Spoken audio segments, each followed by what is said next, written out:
બોડેલીમાં કપડાની દુકાનમાં આગની ઘટના સામે આવી। છોટાઉદેપુર બોડેલીમાં શોર્ટ સર્કિટથી આગ લાગ્યાનું અનુમાન।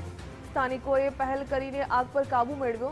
જાંબુઘોડા છોટાઉદેપુર ફાયર ટીમે આગને કાબૂમાં લીધી। દુકાનનો તમામ સામાન બળીને ખાખ થઈ ગયો। બોડેલી એપીએમસી ફાયર વાહન રિપેરિંગમાં ગયો હતો। બોડેલીનો ફાયરની ગાડી ન આવતા સ્થાનિકોમાં પણ રોષ। સ્થાનિક લોકોએ બોડેલી નગરપાલિકાની સામે રોષ વ્યક્ત કર્યો।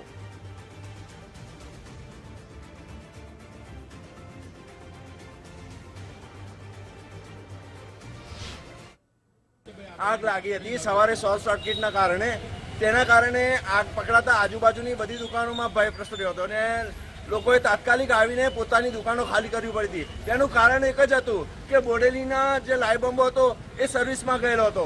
तेना कारणे अमारे छोटाउदेपुर फोन करवा पड्या, बहादुरपुर फोन करवा पड्या, जांबुगोड़ा फोन करवा पड्या अने पोते खुद जाते ज्यारे शॉर्ट सर्किटना लीधे लाइटोमां करंट आवतो हतो लाइटो बंध करावी पड़ी એટલે આગ બુઝાવવામાં બી તકલીફ પડી।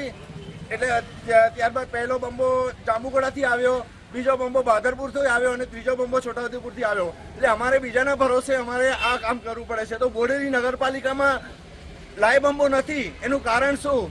નજીક અંડર ગવર્મેન્ટ દુકાનની અંદર આગ લાગેલો હોય મેન બજારની અંદર, તો એવી વર્ધીમતા તો છોટાઉદેપુરની ફાયર ટીમ ઘટના સ્થળે તાત્કાલિક ધોરણે પહોંચી તેમજ અમારા કંટ્રોલ રૂમ દ્વારા સંખેડા, જાંબુઘોડા તેમજ બોડેલીના એપીએમસીના ફાયર ટેન્ડરનો સંપર્ક કરી અને આગને સ્થળ પર આવી સંપૂર્ણ બુઝાવેલ છે। આગ ફેલાવે કે વધુ પસરે એ પહેલાં ફાયરના લશ્કરો દ્વારા તાત્કાલિક ધોરણે એને કંટ્રોલ કરી કાબૂ કરેલ છે। સર, બોડેલીમાં જે ફાયર ફાઈટર નહોતું, બોડેલીનો અમારા કંટ્રોલ રૂમ દ્વારા સંપર્ક કરતા બોડેલીનું જે એપીએમસીનું મિની ફાયર ટેન્ડર હોય તો તે સર્વિસમાં ગયેલ હોય તો નજીકનું સંખેડા, જાંબુઘોડા અને છોટાઉદેપુરની ફાયર ટીમ દ્વારા ઘટના સ્થળ પર આવી